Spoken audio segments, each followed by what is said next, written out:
Good afternoon, everyone. Hope you had a relaxing holiday weekend. Before I take your questions, I just wanted to note that the My Brother's Keeper event, which was postponed last week due to weather, has been rescheduled for Thursday, February 27th. And with that, I take your questions. Julie. Thanks, Jay. The Geneva talks between the Syrian government and the opposition seem to have officially broke down over the weekend with no plans at this point for them to resume. Does the Geneva process remain the administration's main focus in terms of a resolution on Syria, or are you looking, even if it's diplomatic, for another process at this point? Well, the talks are in recess, that's correct. The international community needs to use this time to determine how to use, or rather needs to move forward in determining how to use this time most effectively in order to bring about a political solution. Now, so in answer to your question, it is still our view, absolutely, that there is not a military solution to this conflict, and that negotiated political settlement is the only path forward for Syria. And the Geneva process is the process by which that is pursuable and achievable at this time. But there's no question that there has not been a great amount of progress. It is important that the two sides sat down across from each other. But the international community needs to focus on how we can move this process forward. But what do you mean by using this time most effectively? Again, to work together to push the process forward, to make the diplomatic channel and the negotiation channel more productive so that progress can be made towards a solution that allows Syria to move forward, allows for an end to the military violent conflict, so that there's a transition in Syria away from civil war. And what would be some of the things that the U.S. might look to do in this period in order to try to make those talks more effective? I don't have any announcements to make in terms of policy steps. We, as a rule, are always looking at all of our options and reviewing old options and new options when it comes to a situation like we find in Syria. It should not be forgotten that the obstacle to progress here has been the regime. The opposition attended the Geneva talks and conducted themselves appropriately. The regime, however, has made clear that it's throwing up obstacles to moving forward and making progress. But would you disagree then with U.S. officials who say that the discussion around some of these options has taken on, if not increased urgency, but there's sort of a renewed focus on looking at options that maybe have been shelved previously? Well, yeah, we got this question last week. I think that it is a standing proposition that the president is always looking for options available to him. So there's nothing different about that process currently than there was a month ago or 2 months ago? Correct. There's not a new review of policy underway because the assessments of where we are and the options that we have available to us to get where we need to be is ongoing. The fact of the matter is the situation in Syria is horrendous, as the president has said, and we are going to continue to work with our international partners to try to push this process forward.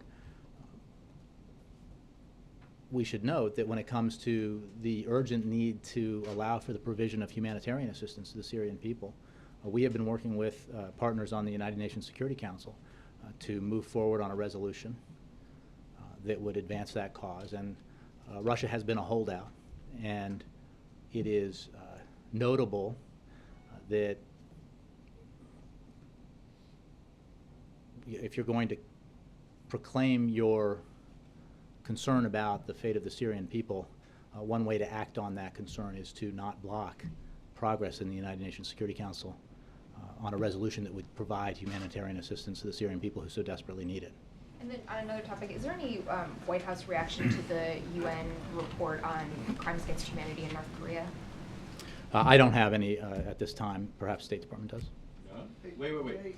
There is no White House reaction to this report in North Korea, this UN report about all the atrocities going on? You guys don't have any Well, statement? as a matter of course, Chuck, we are extremely vocal and critical about the appalling conduct of the North Korean regime. I don't have a specific reaction to this report. I'm sure we can provide one to you, but it should come as no surprise to anyone that the United States and this administration is highly critical of the conduct of human rights in North Korea and the persecution of people in North Korea. And we highlight our differences with North Korea on a range of issues constantly. Yes, Steve. On Friday night, the president said that there are some short-term steps to take and some intermediate steps to take on Syria. What was he talking about? Again, we are looking at the situation in Syria, understanding that the only resolution to this conflict is through negotiation. We absolutely recognize that the situation on the ground is terrible and that the Syrian people are still under a constant assault from the Assad regime. We provide significant assistance to the opposition, including to the military. Military opposition, we provide far and away the most significant amount of humanitarian assistance to the Syrian civilian population. And we are at the forefront of the process that's trying to produce a negotiated political settlement in Syria. What I think we've been discussing over the last several days, and the President was referencing, is that we are constantly looking at options available to make more progress on the humanitarian front and make more progress on the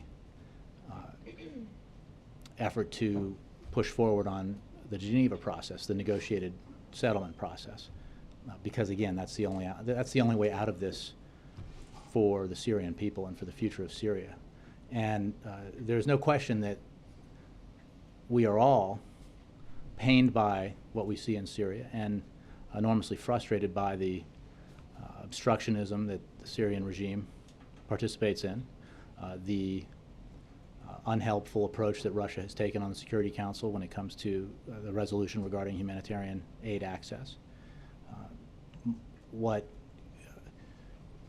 remains the case is that we are looking for ways to advance a policy that is in the national security interest of the United States and that helps Syria progress towards a negotiated political settlement. Short of military action, what can be done to pressure Assad to make concessions?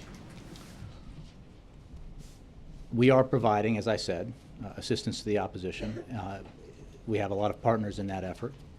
We are also working with our international partners on pressing the Assad regime to engage constructively in a negotiated political settlement. And that includes our partners on the Security Council and our partners elsewhere. The most important part of your question, I think, Steve, is the short of a military engagement. And I think that while everyone is enormously concerned about and frustrated by the situation in Syria, it should be on everyone's mind that when we look at the situation we're in, we have to examine what the alternatives some might be proposing are and whether they're in our national security interests and whether a desire to do something about it could lead us, the United States, to take action that can produce the kind of unintended consequences we've seen in the past. And just one other thing, sorry to belabor it. Vice President Biden sounded very pessimistic on fast track, according to the participants at the Democratic caucus. Is there a recognition here now that this is not going to move forward in any significant way for some time? You know, Steve, I think we talked about this a fair amount last week. The fact that there are differing views in both parties on trade matters has been the case as long as you and I have been covering this in Washington, and it's the case today. The value in the kinds of trade agreements that, for example, we are trying to negotiate with the Pacific region is, I think, pretty self-evident when you look at the economic growth that that region represents and the potential for American workers and American businesses through exports to capitalize on that growth through a trade agreement that would protect American workers and protect the environment. That's why we think it's in the best interests of the United States. But, you know, we're going to continue to press for this priority as we have in the past, mindful, of course, and recognizing that there are differing views on these issues in both parties, not just the Democratic Party. Move around a little bit. Yes, Alexis. Jay, can I just follow up on the Syria position? Can you today remind us, is the U.S. goal to unseat Assad from control in Syria, or is the goal to end the civil war?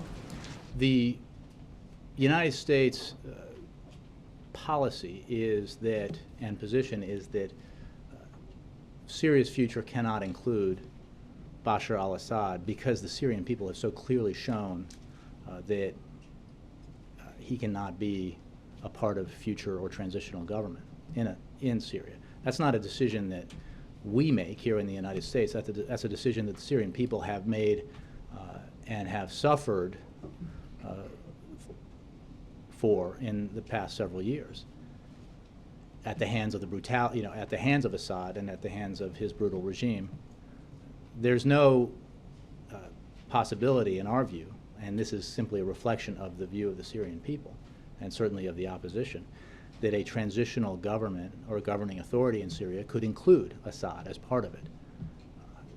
The purpose of the talks that have started, albeit without significant progress, is to find a path forward and a transitional governing authority that can be agreed upon.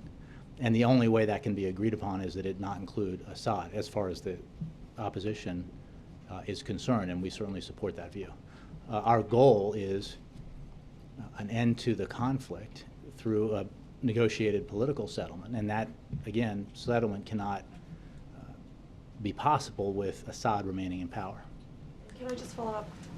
If the U.S. is interested in supporting the opposition, is that, in the President's view, military intervention? Is that extending the conflict? We do support the opposition, and we have supported the opposition for some time now in a variety of ways.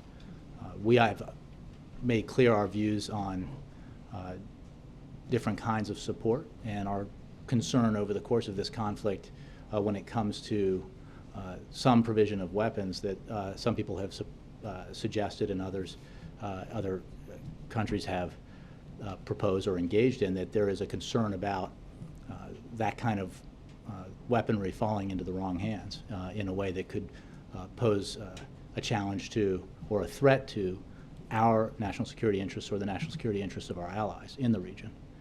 And that remains the case. Victoria. If you look at Obamacare, including the difficulties with the rollout, and you look at the midterms, would you regard it as overall an asset or an albatross for the Democrats? Is this a campaign press conference? It's a political question for you. Look, I think that we have made enormous progress in the enrollment of millions of Americans across the country. And I think that fact is reflected in the diminished coverage of healthcare.gov and the process involved in getting people enrolled.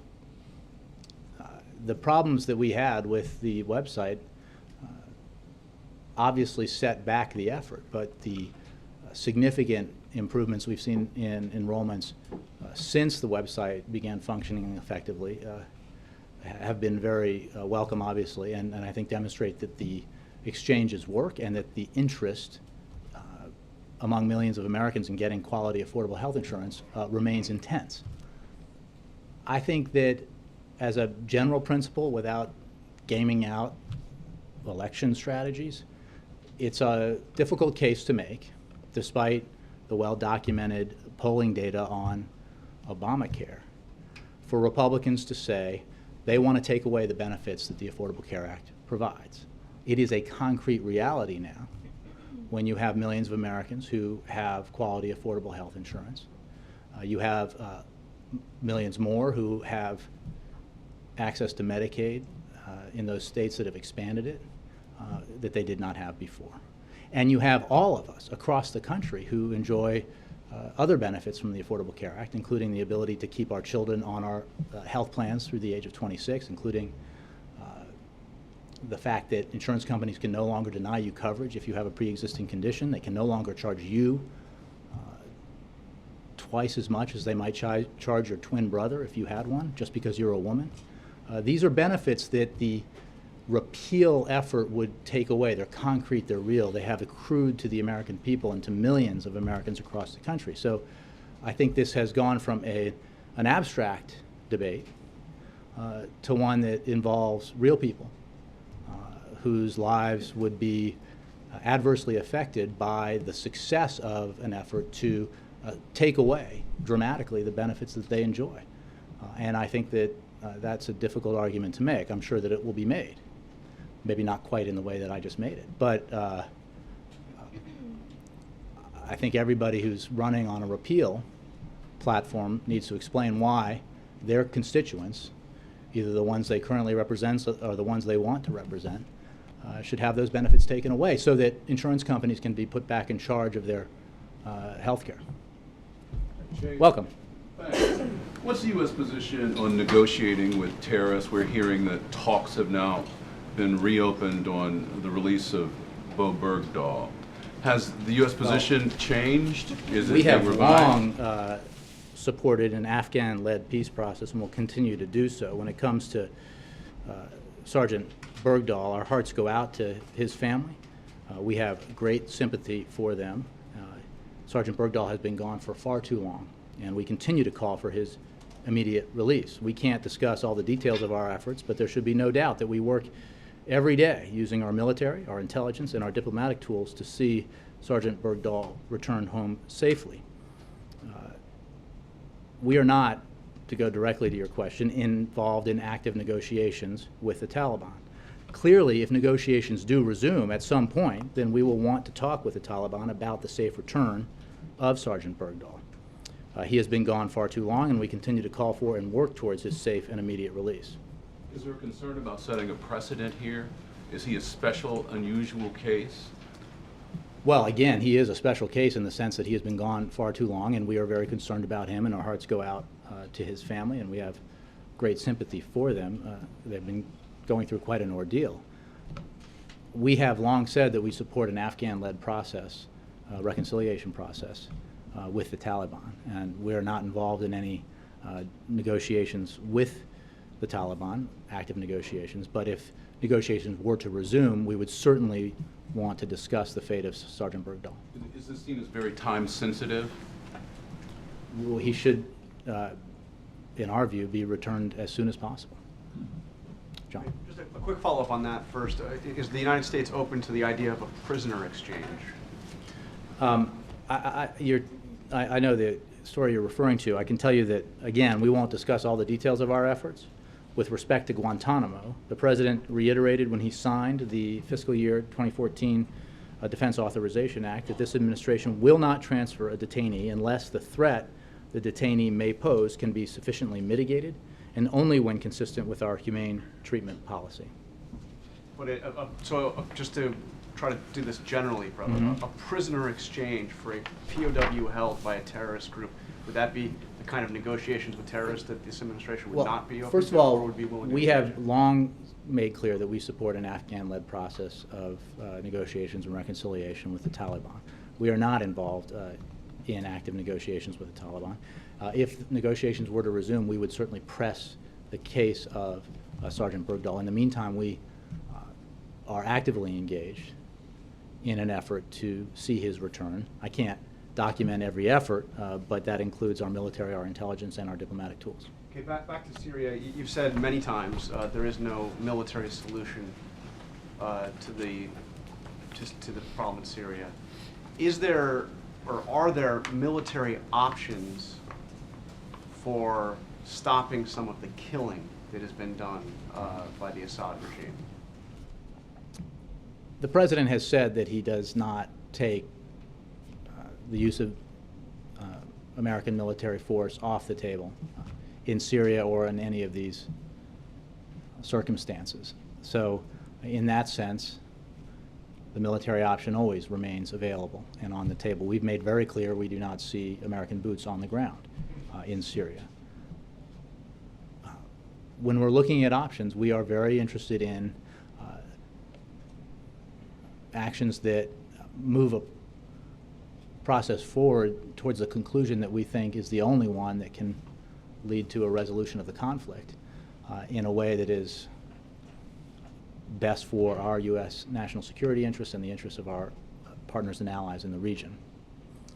But we look, obviously, at all options, as we've been talking about for the last several days and weeks. So all options, as you said, except for boots on the ground. So just to clarify, some have suggested a no-fly zone to ground the helicopters that are dropping the barrel bombs on civilians in Syria, targeted airstrikes on those helicopters and on fixed-wing aircraft in Syria. Are either of those military options under renewed consideration?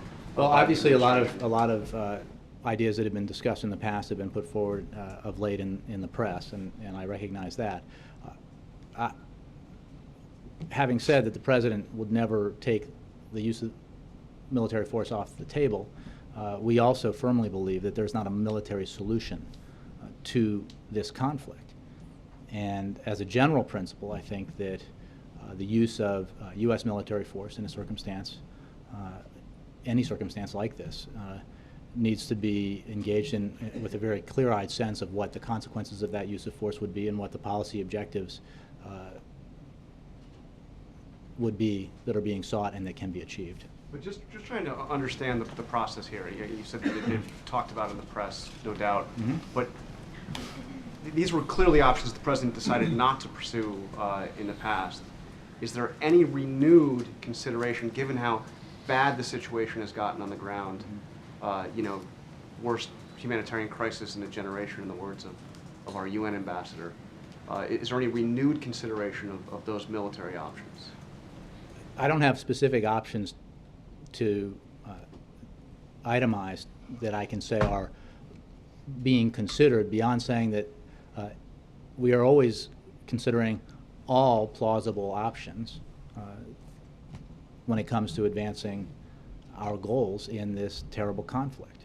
And our goals include the negotiated political resolution of the conflict in a way that allows for a transitional governing authority that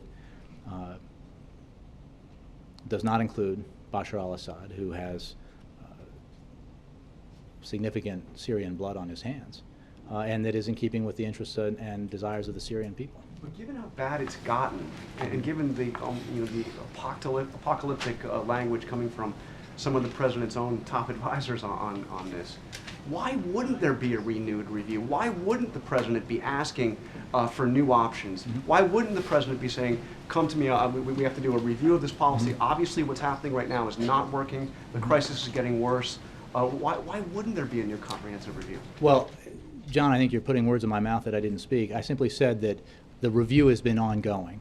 That the suggestion that there's some... There is not a new review of policy you can't, underway. Why you can't do something new that you've been policy? doing all along. We could call it new for the public relations value in it, but the fact is the president has been asking for all of the options available to him constantly in the course of this conflict. And so in the interests of providing factual information, I can tell you that the review of options that is ongoing is not new, but it is broad, and it reflects a recognition that the conflict continues to exact a terrible toll on the Syrian people. It has significant regional implications and is a challenge to the national security interests of the United States and our partners and allies. And for those reasons, this review is ongoing. And the president takes no option off the table, but nor does he rush to or embrace an option that might sound good because of the frustration we all feel over the terrible situation there, without thinking through the implications of the use of that option. Bill. You said earlier that the only resolution in Syria is through negotiation. But how do you pursue negotiation with someone who the Secretary of State says is being put in an advantageous position because of Russian military help, and who shows no sign of being willing to negotiate? So it's fine, one thing to say, let's negotiate, but it's very hard to see how you can get there. Well, Bill, the fact is that was the case before we actually succeeded in establishing the Geneva process, and before the parties actually sat down across from one another. And while we're not, well, you're right, we haven't resolved, and they haven't brought an end to the conflict immediately. There has not been significant progress from those negotiations, but it is only from those negotiations, or negotiations as a general matter, that this can be resolved. There's not a military outcome here that ends the civil war and allows for the Syrian people to open a new chapter in their history. We need to work, because the work is hard and because it is frustrating doesn't mean that it's not the right course. And we understand and share the enormous frustration that those who care about the Syrian people and what they're suffering are experiencing. Our goal is to pursue policies that provide the aid necessary to the Syrian people, that put pressure on our partners who have the capacity to either block or allow aid to reach the Syrian people, and to pursue policies that support and provide assistance to the opposition, the moderate opposition, as we continue to press all parties to negotiate an end to this conflict. That presumes that the war will simply drag on while you continue to pursue these goals, which have so far proved, to put it mildly, elusive. Mm-hmm. So what's the question? I mean, why would you not want to advance somehow the possibility that you could affect regime change there? Are you suggesting that we should invade or attack? I mean, I think obviously questions that reflect the enormous suffering that's happening in Syria and the frustration that everyone feels about that are completely understandable. Concrete policy alternatives are even more welcome, and if you have one, let me know, because I don't think that, for example, a U.S. invasion of a country in the region is something that would be in the national security interests of the United States, or would be viewed by the American people or the representatives in Congress as the right policy. But Jay, wasn't it the president himself who, at that podium, set the red line almost 2 years ago and said, if they were to use these chemical weapons, it's a red line, enormous consequences? Where are those consequences? You pushed back for a time because you said they were turning over chemical weapons. Turns out Assad is not turning over most Well, of them. you're conflating the two things. No, The red line. The red line on the chemical weapons. Right. And then you said he was And turning them over, but he's not. The president, well, first of all, there's no question that the Assad regime has blown some deadlines on the transport and delivery of its chemical weapons supplies.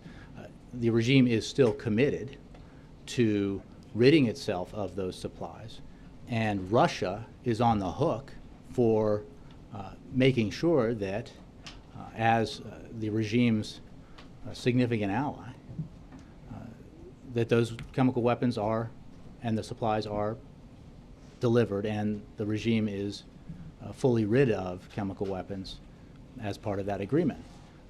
Now, the fact is the president said that was a red line. He threatened the use of force in response to that, and because the threat was real, we saw the Assad regime go from refusing to acknowledge it even had chemical weapons stockpiles to acknowledging that it had them, and to reaching an agreement that they would give up those weapons. And we are going to, and the international community is going to hold both Syria and Russia responsible for the fulfillment of that agreement. Why would anyone believe you're going to hold them responsible when this has been going on for years? In answer to John's question, when you said the review is ongoing, if the review is always ongoing, doesn't that suggest that you're more likely to spin your wheels because you're just reviewing and reviewing? But there's not an end point to this. Again, you're conflating a bunch of things, Ed. When we're talking about policy as a general matter, not just with regards to chemical weapons, but as a general matter in Syria, we are constantly reviewing options that would allow us to provide more and more effective humanitarian aid to the Syrian people, that would allow us to provide more and more effective support for the opposition, and that would allow us to advance the essential cause of diplomatic negotiations that could lead to a peaceful political settlement to the conflict and a transitional government. And those are the range of options that the president is constantly asking for and evaluating, because we all recognize that progress has not been coming quickly in Syria, and we need, together with our partners, to press for a solution here on behalf of the Syrian people. Two other quick things. One on national security. James Clapper, you probably saw comments he made to the Daily Beast where he at one point said, quote, "I probably shouldn't say this, but I will. Had we been transparent about this from the outset, right after 9/11, which is the genesis of the 215 program," he's talking about the metadata, and said both to the American people and to their elected representatives, we need to cover this gap. He said if we had been more transparent, we wouldn't have had these problems, that Edward Snowden's leaks wouldn't have had as much of an impact on the American people if the intelligence community had been more transparent. Mm-hmm. Does the president agree with that assessment? Well, I mean, I certainly don't think that Director Clapper is saying anything that should come as a surprise. I mean, he's going all the way back to the event that led to the creation of some of these programs. So he was talking about both Correct. administrations, I should point out. Well, I think that you've seen in what the president has done and the steps that he's taken that he absolutely shares the view that we need to enact reforms and take steps that provide more transparency to the American people, and in a way that gives them more confidence that the intelligence gathering we engage in is done with full oversight and in accordance with the Constitution and the law, and that it's done solely with the aim of protecting the American people, protecting the interests of the United States.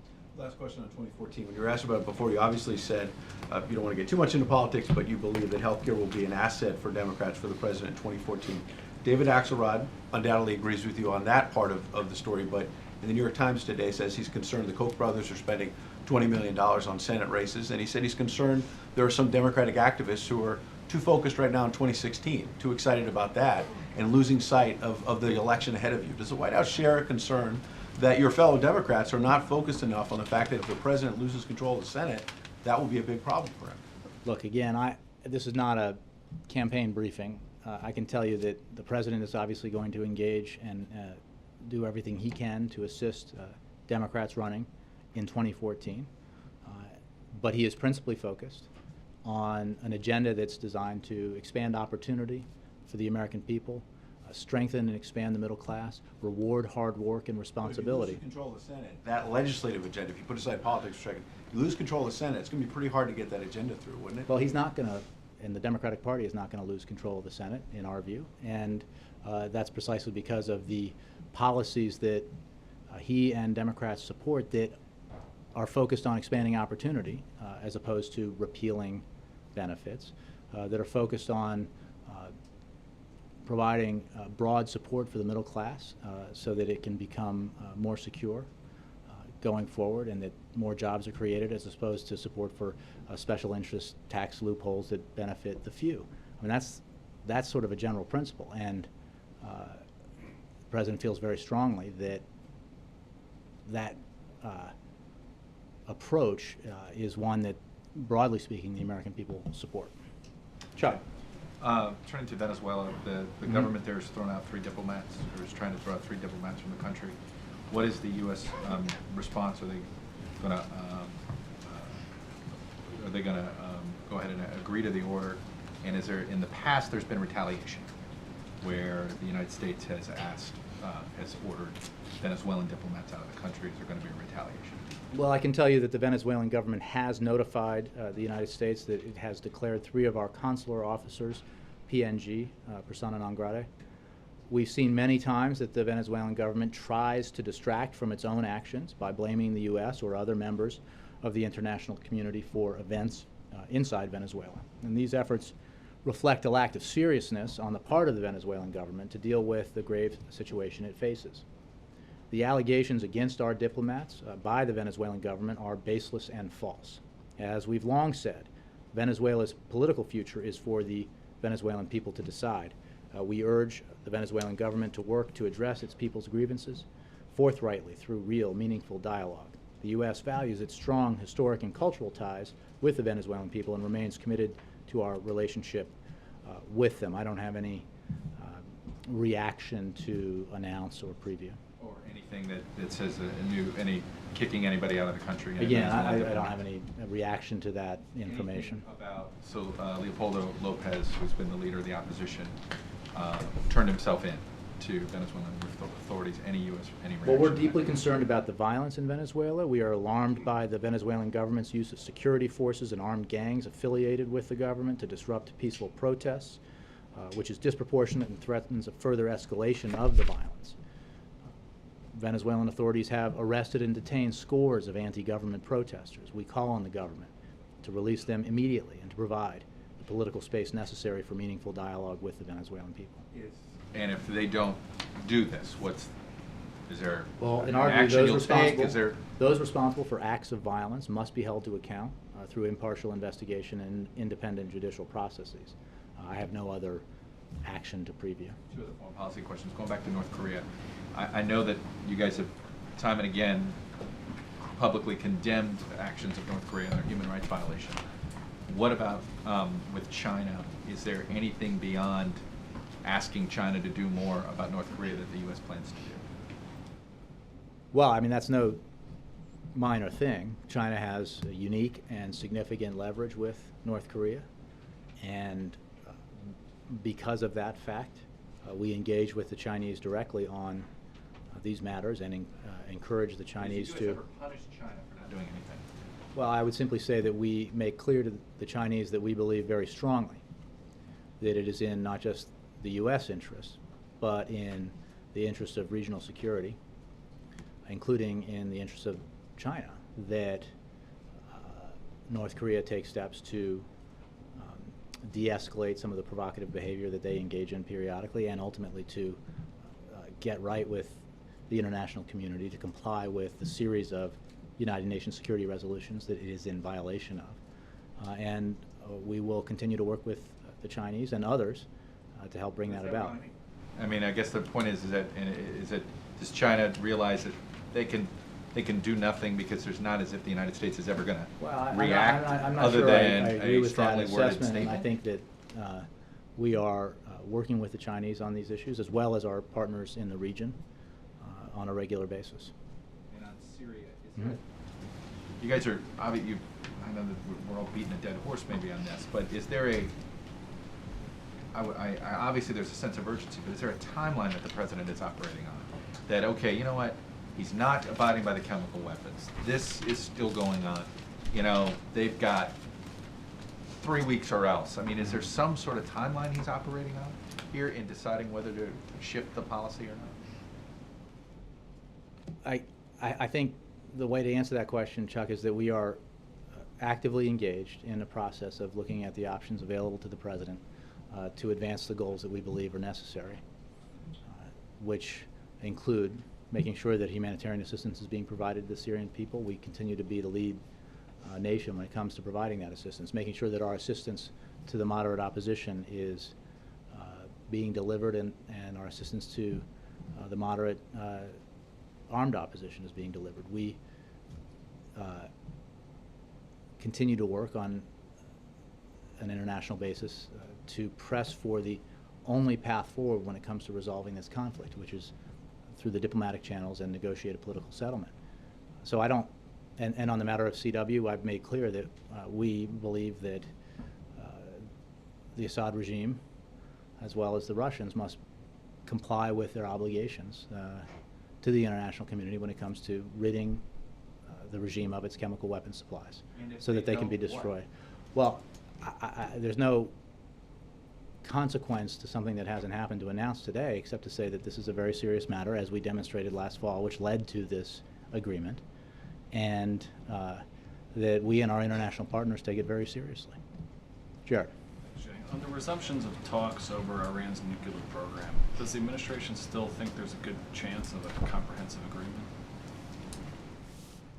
Our view hasn't changed in that we think that it is absolutely the right thing to do to test whether or not Tehran is serious about resolving this conflict diplomatically.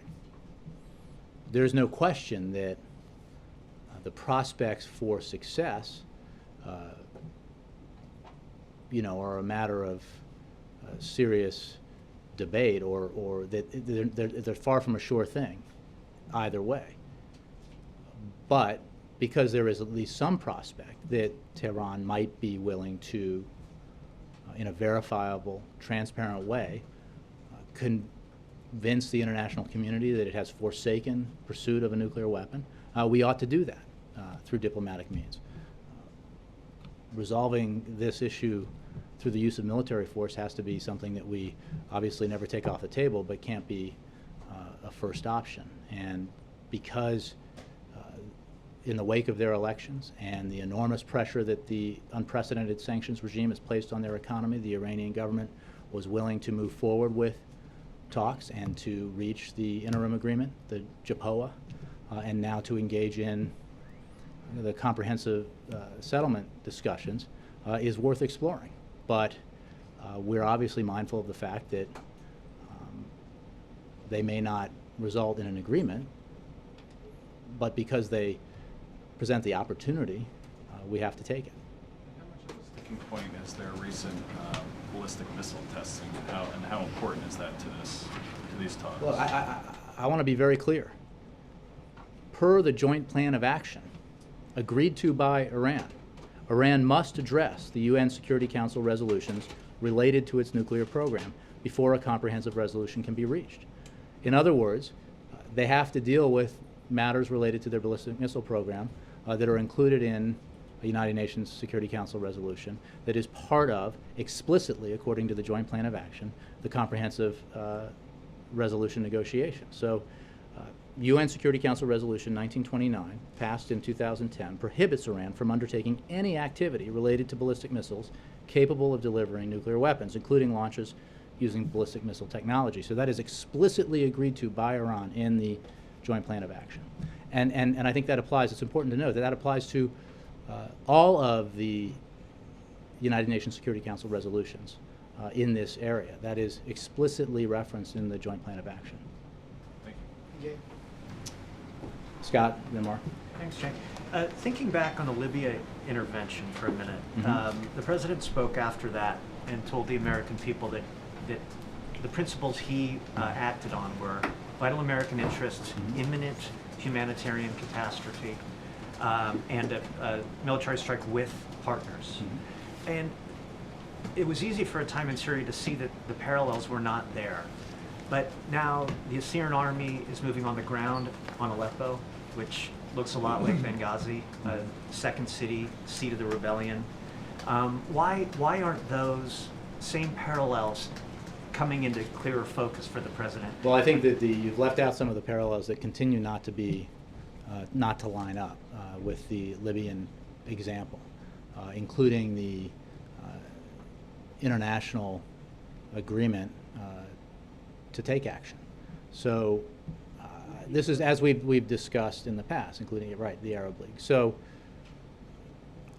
it is our view that there is not a military resolution to this conflict, and that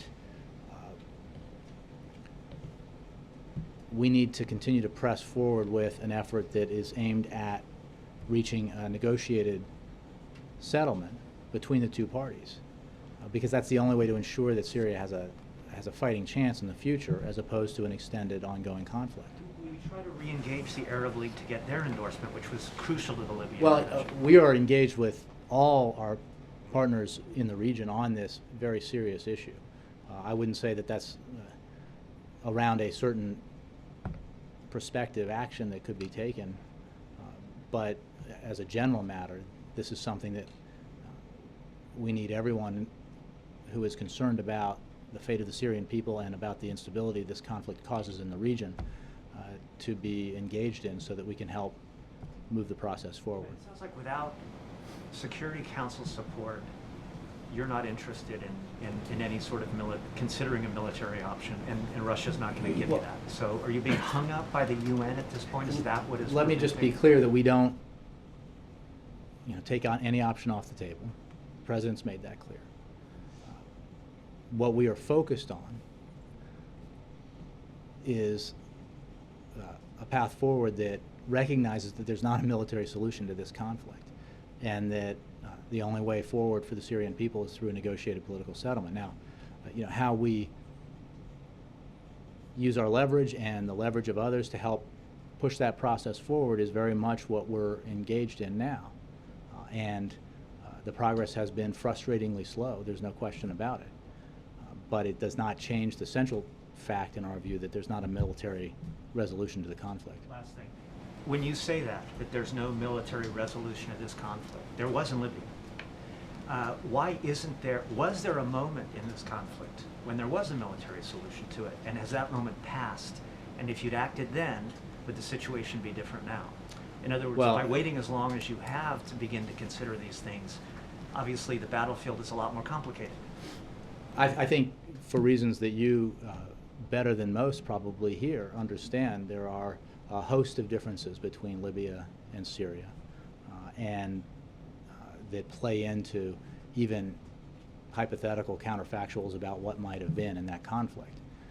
And what has been the case all along is that the President has pursued a policy that he believes puts as a priority United States national security interests, and that is supportive of an opposition that wants to rid itself and Syria of a tyrannical regime, and that envisions working with partners in the region to help bring about a negotiated political settlement. So, engaging in hypotheticals about actions that could have taken by sort of stating all other things being equal, when of course they weren't and aren't, doesn't really get you very far. Cheryl. Thanks, Jake. On minimum wage, CBO has been looking at the effects of raising the minimum wage on employment. What do you say to critics who say raising the minimum wage will cost jobs and cut hours? I would point them to the ample documentation from respected economists who say the opposite, that there is not evidence that it has a significant impact on jobs, and that to the contrary, it's beneficial to the economy and to efficiency and productivity. And the theory behind the opposition to raising the minimum wage, that it costs jobs, if you tease it out all the way, then there shouldn't be a minimum wage at all. And there are probably fewer than 5% of the American people who believe that. That would be let's just pay people $1 an hour, and nobody believes that that's the right thing to do, any more than paying them a full-time wage that keeps them below poverty is the right thing to do, which is the situation we have now. So again, there are far greater economic minds than this one who can attest to the fact that raising the minimum wage, certainly in the way that has been proposed and the President supports, is the right thing to do for the economy, and that does not have a significant impact on jobs. Olivier. Jay, a couple for you. First, did the White House invite any of the original Monuments Men to tonight's screening? I do not have a list of participants, but we'll try to get those to you later in the day. The White House is hosting a screening, as you know, of the Monuments Men today or tonight. The cast and crew have been invited, along with officials from the State Department's Cultural Heritage Center, who are our country's modern-day monuments men and women. In addition, the White House curators, members of the Jewish community, and officials from the U.S. Holocaust Memorial Museum will attend. We'll try to get you a fuller list. And can I just one more on Syria? In late January, Director Clapper told Congress that the area is under control by the Al-Qaeda-linked militants now look like they're becoming the new Fatah, the new lawless Pakistan areas. Did that change the President's outlook on the usefulness or desirability of entering the conflict militarily in any capacity? His testimony? Yeah, just the new, I mean, that was news to at least me, that's what was going on there. Did that change, did finding out that this is becoming a new petri dish for this stuff, did that change the way he's thinking about this?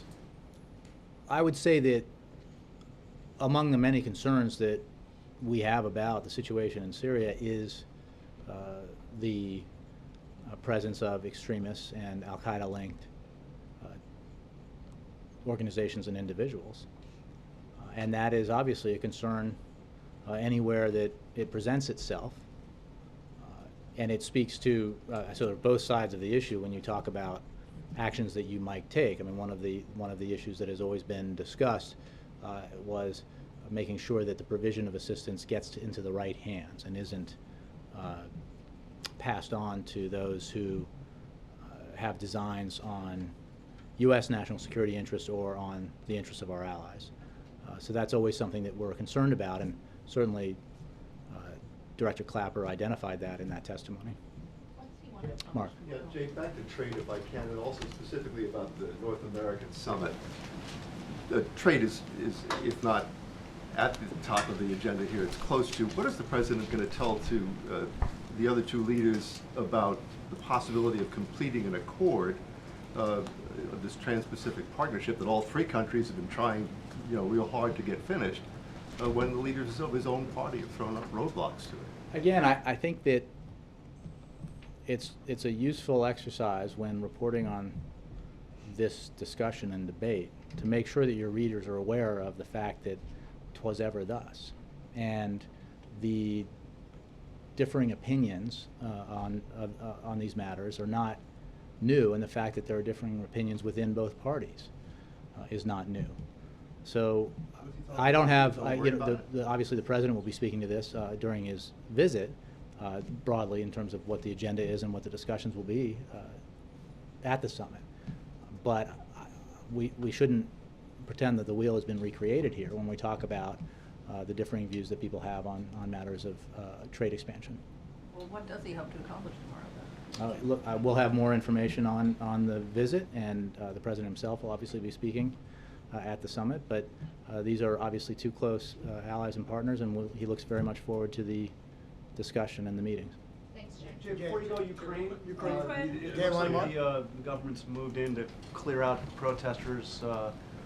Well, I don't have anything that's happened since I've been here, obviously, at the podium. I don't have new information on, but I can tell you we are appalled by the violence that was already taking place in downtown Kiev and reports of armed riot police massing on the edge of Maidan. We continue to condemn street violence and excessive use of force by either side. Force will not resolve the crisis. To restore peace and stability, we urge President Yanukovych to de-escalate immediately the situation and end the confrontation at Maidan. We also urge him to restart a dialogue with opposition leaders today to develop a consensus way forward for Ukraine. Last one.